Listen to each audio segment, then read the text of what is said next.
Hi guys, yes, my hair is wet, but I'm going to talk about my first full day in Paris. I'm talking about my interrailing. So yesterday I spoke about how I went to Paris. I stayed in my first ever hostel solo traveling, and the staff there were a little bit mean to me. But the next day I felt refreshed and enlivened to go out there and be in Paris. I saw the Eiffel Tower, saw the Louvre, the Seine. It's such a romantic, beautiful city. It's such a well laid out city. I've been to Montmartre, where like all the hippies originally lived, and the artists, and I've been to Musée d'Orsay. I've been to lots of lovely places in Paris. But I was walking around like all day, so you know, at one point I actually got a blister and I got like an open wound cut, and my mum in the past had sepsis, so I'm very big on, you know, you do not keep a wound open without any like antiseptic cream or any plasters to protect it. So I was like, I don't want to get on the metro because I'm bleeding. So I actually tried to get down a taxi to just stay because I didn't know where to go. So I was like, I don't know how that was. So I was like, just take me. I've never been to a pharmacy there. So I was like, please take me to a pharmacy. Things when you're traveling, you might, you know, you need to know. So, you know, things that you might not know. So I asked them, you know, can you take me to like the nearest pharmacy? I don't care where.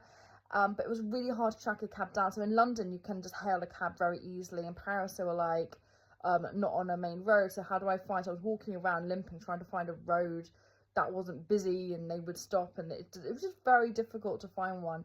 In the end, I found one, and I tried my best to speak French, and I was like, take me to a pharmacy in French, and I got there and to the pharmacy, and I wanted to get some antiseptic cream.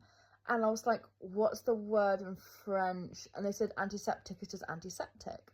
So I went to the till and I said, can I have some antiseptic cream? Because look, I've got a cut. And they went, no. I'm like, they were like, I don't understand what you're saying. I looked up what is antiseptic in French, and I asked my mum because she knows French a bit more than me, and the word is antiseptique. So I then went back and I said antiseptique, and they said, yeah, okay. Like, you know, and they gave it to me. And like antiseptic, they knew exactly, but they were just, I'm not saying, the thing when people say like the French are really rude, everyone's an individual person, but definitely with the night before, the hostel member saying I was stupid, and then the next day I was bleeding, asking a pharmacist for antiseptic cream, and because I didn't say antiseptique, which is the French way, they were like, no, don't understand. Like, they understood, but they were just being a bit. And then this Parisian woman walked in with like, you know, like a dog in her handbag and her high heels, and she looked at me like, you're not French, kind of thing. I love the city of Paris, don't get me wrong, I absolutely love it, it's so beautiful, but I've had the time when I went interrailing, I had some bad experiences. I want you to know, because I want you to know about the good, the bad, and the ugly of travelling, and any hurdles you might get. If you do need to get to a pharmacy, you know,